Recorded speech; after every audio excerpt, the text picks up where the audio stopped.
D'abord, je vous remercie et c'est vraiment un honneur pour moi de vous recevoir.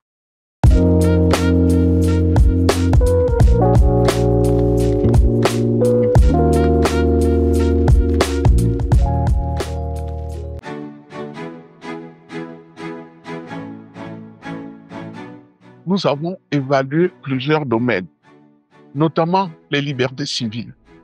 Est-ce que les Gabonais, aujourd'hui, sont plus libres, ont beaucoup plus de liberté d'expression qu'il y a 2 ans? C'est à vous de répondre. Et moi, je vous dis que oui, parce que tout ce qui est en train de se passer sur les réseaux sociaux en ce moment, tous ceux qui sont en train de parler dehors, alors que les militaires avaient dit le 4 septembre qu'on ne devait plus parler d'opposition et de majorité. Il y en a qui parlent librement d'opposition. On ne les sanctionne pas. Alors que les militaires avaient dit qu'on devait retourner le pouvoir aux civils après 2 ans, ils n'ont pas toujours compris que le retour du pouvoir aux civils signifie que les gens qui viendront au pouvoir après la transition doivent être élus après les élections démocratiques. Or, en ce moment, nous avons des institutions nommées. Donc, rendre le pouvoir aux civils veut simplement dire que les gens qui vont nous diriger doivent être élus par le peuple souverain.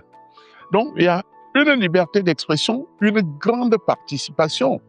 Je ne vais pas citer tout ce qui s'est déroulé pour la participation, appel à contribution, dialogue national inclusif, participation par la constituante à la rédaction du projet de constitution, le référendum lui-même, qui était presque le premier au Gabon, et puis le code électoral.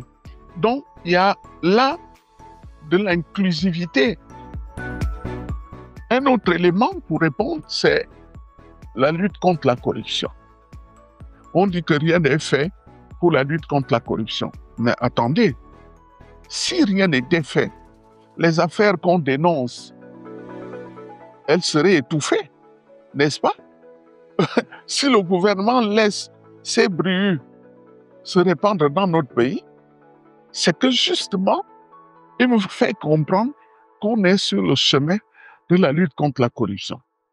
Et les bruits qui sortent, si ça concerne l'administration, les hauts fonctionnaires de l'administration, le rôle du président et du gouvernement, c'est de prendre les sanctions administratives.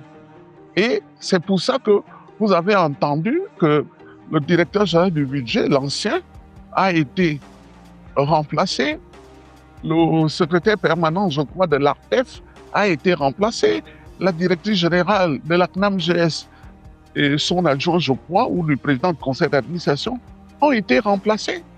Maintenant, la partie pénale, c'est-à-dire les poursuites ou engager les poursuites, ne concerne pas le président directement et le gouvernement. Ça concerne le procureur de la République. C'est lui qui est là pour le public. Et on ne sépare jamais les choses, on amalgame tout pour faire quoi? Pour faire du mauvais, pour faire de la délation, pour parler du mal, pour injurer les gens, alors que la vérité est tout autre.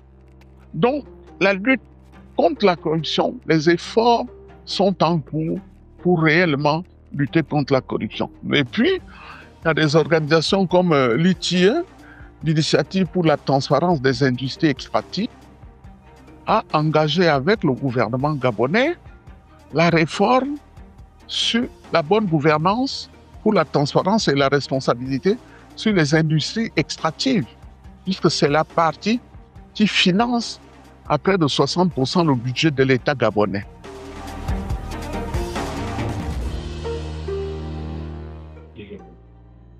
Mais poser les bases d'un État de droit, ça commence par quoi? Par le texte fondamental, qui est un texte juridique qui nous régit tous, c'est la Constitution. N'avons-nous pas déjà voté notre Constitution? Donc, le CTRI a réellement mis les bases qui fondent l'état de droit dans notre pays. Et c'est ça le cadre juridique. Et à l'indépendance judiciaire, je l'ai déjà dit, les gens veulent que ce soit le président de la République qui donne l'ordre aux magistrats de poursuivre les gens qui sont soupçonnés. Mais tant qu'on est soupçonné, on n'est quand même pas accusé, on n'est quand même pas encore jugé. Peut-être que le procureur de la République a déjà engagé des poursuites contre ces gens. Mais attendons que les dossiers soient bouclés et que les audiences soient convoquées. Peut-être c'est à ce moment que le procureur de la République rendra compte à la population de ce qu'il est en train de se passer. Regardez l'affaire du lieutenant Kelly Ondo, qui est emprisonné. Il est déjà jugé. Kelly est déjà jugé. Il n'est pas en détention préventive. Il est déjà jugé. On demande au président de lui accorder la grâce. Le président dit oui, mais le président respecte le processus de grâce. Ce processus, c'est en fin d'année que ça intervient par saisine du ministre de la Justice qui présente au président de la République un certain nombre de personnes qui sont incarcérées, qui sont jugées et les motifs pour lesquels ces personnes sont jugées. Et c'est à partir de ce moment que le président de la République peut prendre une décision. C'est ce qu'il a promis aux populations de Minzik, d'où est originaire Kelly Ondo. Ne demandez pas au président d'imposer tout de suite à ce que Kelly sorte. Sinon, le président va être accusé de se mêler de la justice. Or, on veut une justice indépendante. On veut que le président ne s'immisce pas dans la justice. Quand il le fait, on l'accuse. S'il ne le fait pas, on l'accuse. Il faut savoir finalement ce qu'on veut. Donc, les bases d'un état de droit sont réellement sous nos yeux. Et enfin, la gouvernance. La gouvernance signifie qu'il y a des lois qui sont prises avec la participation plus ou moins de la population. La mise en œuvre de ces lois est transparente. On rend compte de ce qui s'est passé. Les gens qui sont chargés de cette mise en œuvre sont responsables de leurs actes, des projets qu'on leur a confiés. C'est ce que ça veut dire la bonne gouvernance. Il y a la redevabilité et la reddition des comptes. Rendre compte au peuple de la parcelle de pouvoir qu'on vous a donnée. Et on n'arrête pas d'inviter les administratifs d'aller dans ce sens, et même les entreprises privées. Donc, voilà ce que signifie la gouvernance. Et finalement, l'état de droit, les bases d'un état de droit ont déjà été posées par le CETI.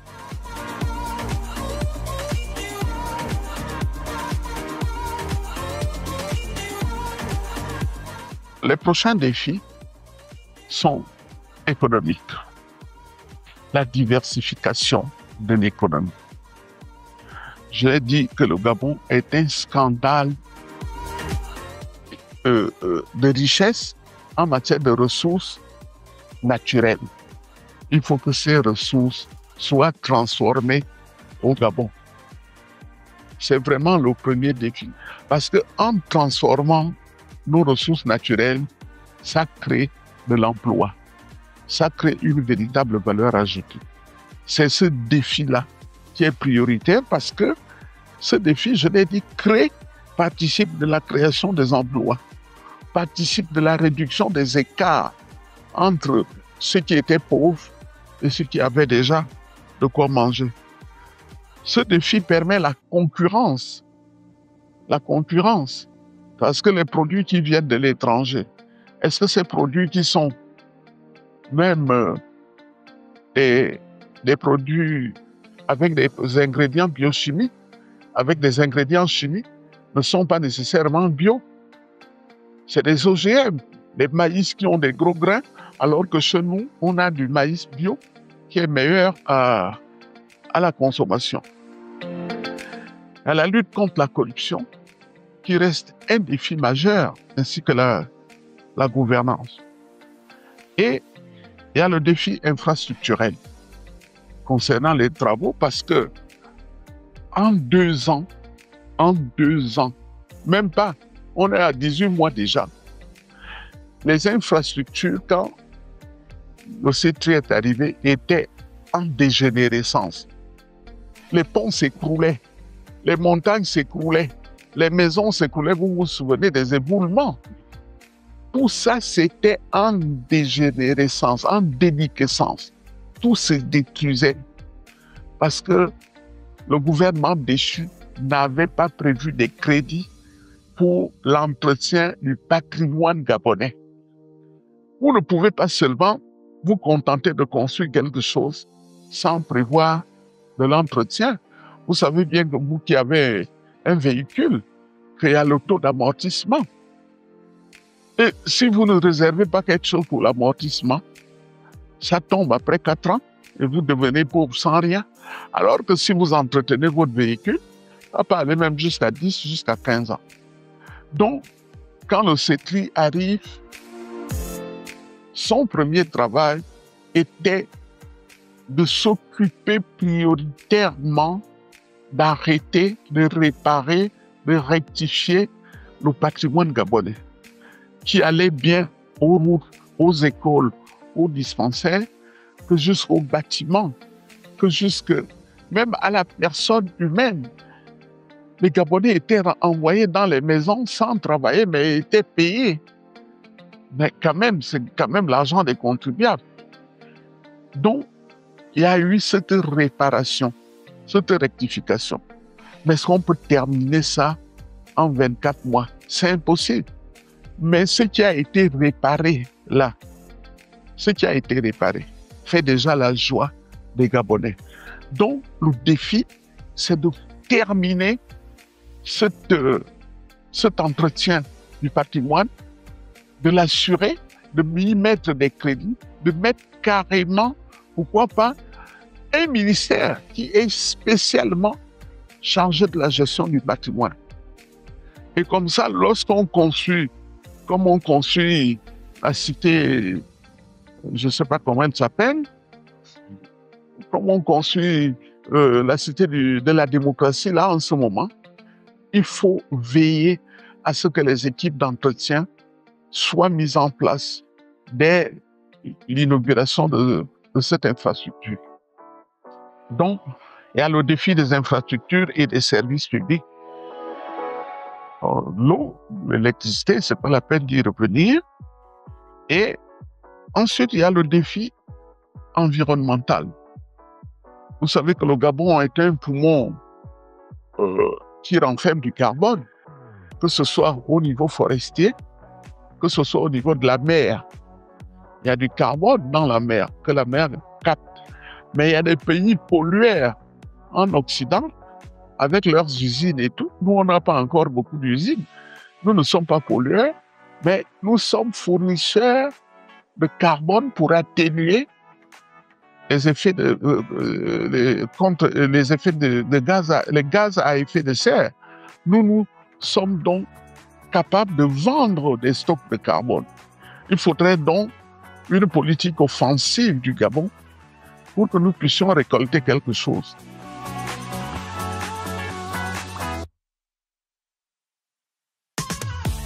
Sur les valeurs, c'est un peu comme la question que je viens de développer.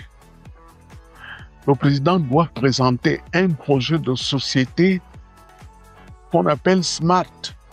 SMART veut dire spécifique, mesurable, atteignable, réaliste et déterminé dans le temps. Un projet réaliste, que les gens comprennent, que le président nous dit que s'il est élu, voilà ce qu'il va faire dans tel temps. C'est pas de façon indéterminée, c'est dans le temps. Il faut que le président de la République présente un projet comme ça. C'est ce genre de leader visionnaire que nous voulons pour le prochain chef de l'État gabonais. Le président doit avoir des compétences de gestion, c'est-à-dire la gestion axée vers les résultats de ses projets. Ce qui a toujours manqué au Gabon. Comment? Ce qui a manqué au Gabon. Mais ça manque au Gabon. Ça a toujours manqué. Les gens ne regardent pas les résultats des projets. Autrement dit, les gens ne comprennent même pas un projet de société. Or, un projet de société, c'est un contrat entre le candidat et la population, où le candidat doit expliquer en détail à la population que si vous m'accordez vos suffrages, voilà ce que je vais faire avec le budget de l'État. Donc, son projet de société doit être chiffré. Oui, chaque projet doit être chiffré, que c'est tel montant ou telle durée qu'on va construire telle chose et le résultat que nous espérons, c'est ça. C'est ce que nous attendons chez les candidats. Et ils doivent communiquer et être à l'écoute du peuple. C'est ça les valeurs que nous attendons. Et lui-même doit être aussi intègre et avoir un minimum d'éthique. Et enfin, pour la jeunesse, il doit avoir l'esprit d'innovation. Les jeunes ont beaucoup d'idées, beaucoup d'idées, surtout avec les réseaux sociaux. Les jeunes ont beaucoup d'idées. Donc, le président doit être ouvert à l'innovation. Ensuite, il doit être capable de remplir son agenda diplomatique. Là, on rentre dans les relations internationales, dans la diplomatie. Vous savez qu'en se déplaçant, le président doit faire une diplomatie offensive, aller présenter les potentialités du Gabon aux bailleurs de fonds dans les différents pays qu'il visite. Et comme ça, ça nous attire des investisseurs. Et nous voulons aussi un président qui sache faire face aux crises. Autrement dit, dans son projet de société, il doit prévoir une colonne sur les crises qui peuvent arriver et une colonne sur les hypothèses pour résoudre ces crises inattendues. C'est pour ça qu'il sera nécessaire de créer très souvent ce qu'on appelle les communautés de crise.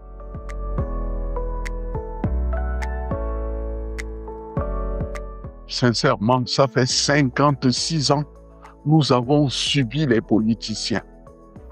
Ils n'ont pas développé le Gabon. Et je vais vous faire peut-être un aveu. Moi, j'ai été pendant 13 ans conseiller personnel d'Omar Bongo. Ali nous a limogés en 2009 quand il a pris le pouvoir. Donc, j'inclus le président Bongo dans le manque de développement. Les premières années d'Omar Bongo, les premières années du boom pétrolier, c'est ce qui a construit un tout petit peu le Gabon. La socio, l'université de Massoukou, enfin, tout ce qui a été fait, ça s'est fait jusqu'en 1986.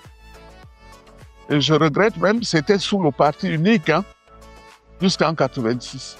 Mais à partir de 1987, jusqu'à ce que la démocratie, je devrais même parler du malheur démocratique à s'abattre sur le Gabon, rien n'a été construit. On n'a parlé que politique. On a investi tout l'argent dans la politique et rien dans le développement. Donc, les politiciens ont gardé le Gabon et les Gabonais prisonniers pendant 56 ans. C'est pour ça que je suis de ceux qui pensent que cette fois-ci, il ne faut pas élire un politique à la tête du Gabon. Il vaut mieux que ce soit un militaire qui se présente à l'élection et qu'il soit élu. Et parce qu'avec le pragmatisme militaire, il va peut-être développer le Gabon pendant 7 ans. Et s'il a bien travaillé les 7 premières années, puisqu'on va l'évaluer après 7 ans, on lui accorde encore 7 ans. Et je voulais faire une petite digression sur le mandat. Bon, on n'est plus au référendum, donc la Constitution a déjà décidé pour le mandat. Mais pourquoi on a voté 7 ans? Parce que les différents projets qu'il faut réaliser pour le Gabon sont des projets à long terme. On ne peut pas faire ça à court terme. La transition, en 18 mois, ne pouvait pas construire la Transgabonaise qui va de Libreville à Franceville. La transition ne pouvait pas construire les barrages hydroélectriques dont le Gabon a besoin pour s'industrialiser. Est-ce que vous comprenez? La transition ne pouvait pas construire les universités, notamment en Libreville. L'université Omar Bongo est saturée. Il faut des logements. Parce que ce qui manque, justement, c'est les logements étudiants, les logements des jeunes travailleurs. Parce que quand un jeune vient de terminer ses études, admettons qu'il en a un, il gagne à peine 428 000. Il ne peut pas s'offrir un logement de 200 000. Il a une femme, il a des jeunes enfants. Ses charges ne sont pas les mêmes que moi. Moi, j'ai déjà investi, j'ai déjà construit, j'ai même un petit enfant. Je n'ai plus besoin de m'acheter des costumes, des voitures, de voyager, de manger. Je n'ai plus besoin de tout ça. Mais les petits jeunes qui arrivent sur le chantier du travail ont besoin de se loger à moindre coût. Qu'on leur accorde 2 ans ou 3 ans de HLM, habitation en loyer modéré, et progressivement, il peut maintenant prendre un logement. Donc, ce n'est pas la politique de construction des logements, d'accès au terrain qu'il faut. Il faut la politique du logement. Il faut la politique du logement. C'est pas la politique du cadastre, ça concerne les mairies, ça c'est une politique locale. Mais la politique du logement doit être une politique nationale parce qu'il y a un déficit de plus de 300 000 logements au Gabon. Il faut offrir les logements, même les investisseurs qui viennent. Ils vont Radisson, ça coûte trop cher. Hein? On ne peut pas encourager l'entrepreneuriat et le développement du pays sans regarder le logement, sans regarder les transports, sans regarder l'énergie et l'eau. Ça, c'est les bases même que le prochain président doit poser pour développer le Gabon. Donc, voilà ce que je peux dire. Pour le candidat politique, nous avons trop souffert des politiques, 56 ans. Que le peuple gabonais le comprenne, ne votez pas un parti pour un politique. Choisissez soit un militaire, soit la société civile. Et encore que les militaires, moi, je les inscris dans la société civile. Pour qu'eux aussi, ils essayent pendant 14 ans. S'ils échouent, ben on va leur dire, vous aussi, vous avez échoué. Choisissons maintenant un prêtre ou un pasteur, même si là-bas, ils se battent même pour l'argent.